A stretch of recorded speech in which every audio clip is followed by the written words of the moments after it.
Okay. Hey guys, it's Skylar. So I watched the Amazing Spider-Man films, both of them, the first one and the second one. And, I actually thought they were good films though, and I think I said in a previous video that I like the recent superhero movies better, and even horror movies and whatnot, because it's darker, gives more story into a characters. Even if they do change it up a little, they still give more story, and so on and so forth. But there's some problems that I didn't have with the Amazing Spider-Man films. Okay, one, Flash Thompson. In the comics, he's a football player, but in the movie, he was a basketball player. I mean, he did get a bigger role in the film than he did in the original films, though, but I still think that maybe they could have at least gone with his true backstory. And another thing, Andrew Garfield, I didn't feel him as a good Peter Parker. Maybe he was a good Spider-Man, though, but not as much of a good Peter Parker, because when I think of Peter Parker, I think of a nerdy kid, he's a genius kid, he's nerdy, but he doesn't really fit in so well. That's what Tobey Maguire did. He was great, and that's why I respect him a lot more. I mean, Andrew Garfield was good. Sorry. Sorry about that. But, I guess what are you gonna do? And another thing, the burglar that shot Uncle Ben, it was never actually revealed what happened to him. But apparently he's still at large. But I really wanted to see him, like, be arrested or get killed or something. But someone who actually kills a superhero's family member and just gets away with it is never really good, unless they only do it on accident, which I'm okay with. I pretty much lost what I was going to say. I'm doing a video What? talking about the Amazing Spider-Man films. I think I won't hurt you on camera. I just don't like Spider-Man. I know you don't. I'm kidding. I wouldn't actually hurt her. But the thing is, you never actually witness Dr. Connors actually transforming into the lizard. All you just actually see is that he puts the serum on his arm, and then next thing they show him, he's the lizard. You don't actually get to witness it. And that's what I disliked. And in the first movie, the man in the shadows, also known as the Gentleman, appears in Dr. Connors' cell, asking him if he knew about Peter's father. I thought the man at first was actually Willem Dafoe, the first Green Goblin in the first film and the original series. Just by the voice though, but apparently it isn't though. And Dr. Connor says no, he doesn't know about Peter's parents and demands the man to leave Peter alone. For some reason, I thought maybe this man was actually Peter's uncle. Not necessarily Uncle Ben though, but maybe another uncle related to him. I don't know, just a thought. But I also maybe thought it could actually be Richard Parker. I know they say he died in a plane crash, but not all stories say that he died. What are you looking at me like that for? Go away. Go away. Oh, just go in your room and pick on the dogs. I'm not gonna pick. Alright, well, just don't bother me.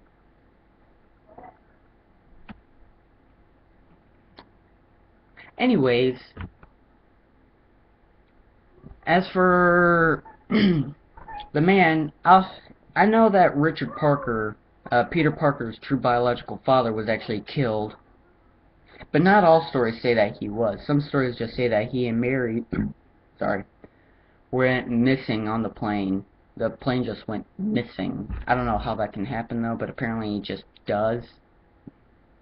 But no, apparently they were officially killed. In the second movie, Gustav Fiers is the Man in the Shadow's name, was actually revealed to actually be a criminal, an employee at Oscorp, and is apparently forming the Sinister Six in the third movie apparently. Talking about it at the end of the second movie when he walks into Oscorp, you actually see Dr. Octopus's tentacles, the Venom symbiote, and the Rhino exosuit. And there's a deleted scene that actually shows Norman Osborn's cryogenically frozen head in Oscorp. And Gustav Fiers walks in there and says, "It's time to wake up, old friend." Which pretty much hints a sequel where they might bring back Norman Osborn. Because you just can't sign a big actor like Chris Cooper up for one scene. especially if it's a big character like Norman Osborn. Norman Osborn is a big influence on the comics, and you only get him one scene. You know, okay, you only give him one scene. Like, really? Whatever. Just, you know what? It's their choice though, but if you're gonna do things by the comics, get all the character stories right, you retards. I mean, I didn't have too much of a problem though, but with Dane DeHaan, Harry Osborn, I didn't really.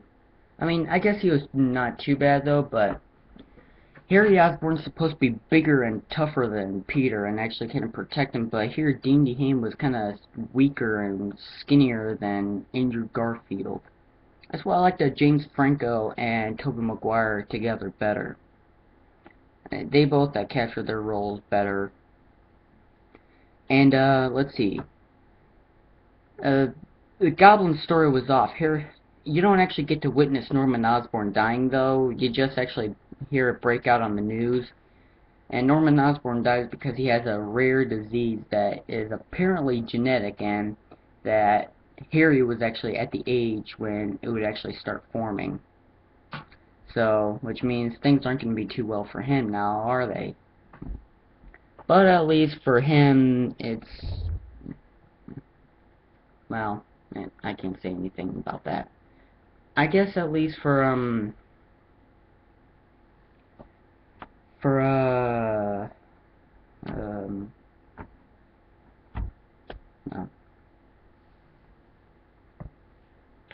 I don't know what I was gonna say. Well, apparently the disease that Norman Osborn has is genetic, and that Harry was at the age when it would start appearing. The venom they tried to use on Harry was the same venom that actually bit Spiderman, gave him his powers. Oh, and the spider that bit Peter was actually planned by Gustav Fiers, apparently. Just in some stories, but I'm not so sure. And I don't think in the film, though, it was actually talked about that. But apparently, instead of reducing the disease, it actually increases it, makes it come faster, where now he starts to look like his father, where his father was all grotesque, had green skin, had weird growths on him, and elongated fingernails. But luckily for Harry, he picked up a suit and glider to help him. And not to mention that Dane DeHaan was actually he was pretty bratty as the Goblin. He acted like a little snotty, bratty, like a evil demonic kid, kind of. He just really wasn't creepy or scary. I mean, he was ugly, and he actually reminded me of the kid I went to middle school with, except he was better looking. Oh no, not the kid from school, I meant the Green Goblin in the film looked better. Yeah. But, what I just didn't get is why would you change the Goblin story up? And when he actually gets arrested, it never actually shows how he started looking normal. He just said it comes and goes. Where I'm just gonna assume maybe he found some sort of treatment to help him out or something. So I mean, he still has the disease, but the visible effects aren't shown, and it just seems to, and it isn't as violent and active. But at least for Harry, he's doing better, I guess. And the Man in the Shadows from the first film goes to Harry's cell, talking about forming a team, and yeah, so on and so forth.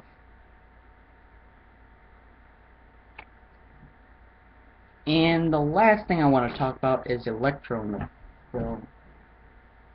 I think one of the dogs is at the door. I don't know, I heard something. But Electro in the film, played by Jamie Foxx, people actually... I mean, there are stories everywhere that say it's unknown whatever did happen to him. Okay, first of all, people, he's dead, you retard. Did you not see him? He got charged over full and then just blew up and disappeared. Shouldn't that tell you that he's dead? He's gone? But apparently actor Jamie Foxx, who portrayed Electro, did say that that electricity just never dies. But I just want to say I don't care. He just had too much electricity put into him that he couldn't stand, and he just blew up. And like, where would he teleport off to after being blown up? Like, the only place you could teleport is hell. You're not gonna teleport anywhere else, really. Just you just can't turn invisible and just disappear. I mean, yeah, so that's kind of a good reason, but I saw the film. Come on, guys, we all saw what happened. He blew up. Doesn't that tell you that he died? Shouldn't that tell you that he's gone and he's not gonna appear? And if he does appear, I'm gonna be disappointed. I mean, I wouldn't be too surprised if he does appear again, though, but I kind of prefer if he doesn't. Just say he's dead. It doesn't matter if he's electricity. He was overcharged with so much of it that he blew up and couldn't handle it anymore and just died. Can we just say that? Please, let's just say that. Just say Electro's dead and just end it there. And never show him in any more movies.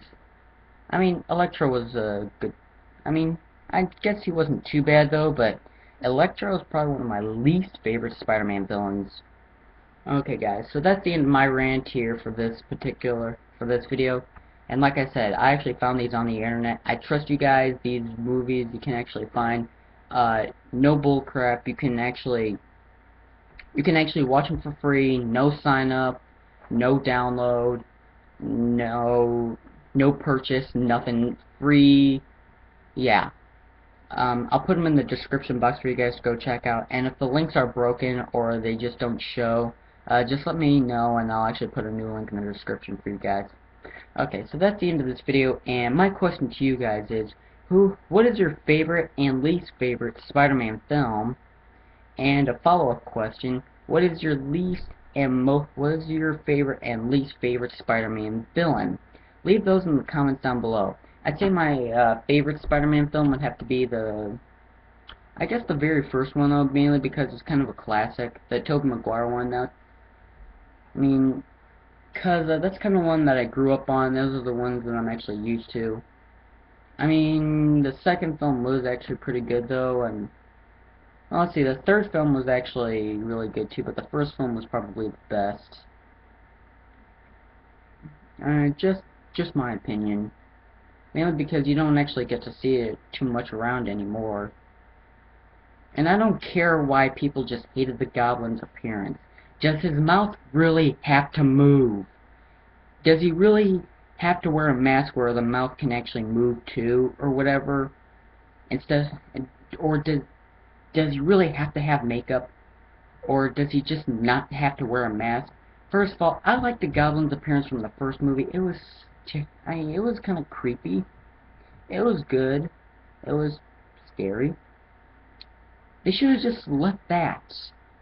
Cause I mean, when you idiots out there complain about how that's not how he's supposed to look, I mean, he looked like a Green Goblin. Isn't that supposed to matter? Sure, he didn't look exactly the same though, but look what you guys did. You made Dane DeHaan look the way he did in the movie. No offense to Dane DeHaan, he was good though, but your acting was terrible as the Goblin. No offense, you acted like a kid. You acted like a little evil, demonic, bratty kid. Sorry, but I just gotta put it out there. And Willem Dafoe, he actually captured the Goblin perfectly. He captured his insanity, and it doesn't matter if his mouth moves. All it just matters is that he's wearing some kind of mask. Gosh, you idiots always need everything. Gosh, you know what? Why don't we just say that maybe why don't we just say that in The Amazing Spider-Man 3 that instead of being in a giant robot rhino that he has to... Maya, quit teasing the dogs! And that he actually has to wear just like a regular exo rhino suit instead of being just controlling like a giant robotic rhino or whatever. Or that or Jamie Foxx's appearance was too bad, and they should have actually made him a different character, and that he wasn't the right character to play him.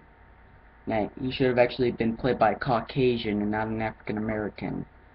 I hope. I didn't mean to sound racist if I did, though, but that's who Electro was in the comics. But really, you guys complain. Not basically just you guys, but there are a lot of people out there that complain way too much about this stuff. Always having to make specific rules and whatnot. And, yeah, that's about it. But I think, my favorite Spider-Man villain is probably the Green Goblin. I know, pretty basic and whatnot, but, you know, and my least favorite, I already said, is Electro. I never really knew him that well, so it never really made much sense. I can't believe people actually like Dandy Hane. If that's how you say his name. Chris Cooper should have actually been the Goblin, not Dandy Hane. Maybe he could have been the new Goblin, because Harry Osborn is not the Green Goblin. He's either the new Goblin or just the Goblin, which you could actually refer to maybe either as Norman or Harry, or he's the Green Goblin 2. That's the only time you can actually call him Green Goblin, is the Green Goblin 2, or Goblin Jr. But he's never the Green Goblin 1. He's not that. Norman Osborn is the Green Goblin number 1. Hang on. Alright. Not important. I don't know who that is. It's not important. But and my least favorite Spider-Man film, I'd have to say maybe the Amazing Spider-Man films. Actually, I guess they weren't too bad, but it's still my least favorite. Alright guys, sorry I went a little crazy in this film.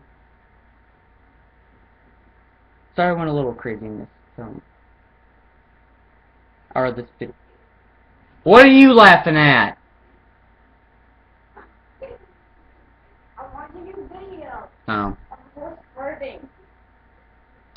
That's my sister. She takes after her mother. No, I take after Dad. Nope, you're definitely much like your mother. No. Mom doesn't watch funny fart videos except for that one with the fire thing on the butt and everything. Blah, blah, blah. Alright guys, I gotta go, and I'll see you guys later, and like I said, if the links in the description are broken, just let me know and I'll put new ones in. Alright guys, thanks for watching this video, I'll see you later.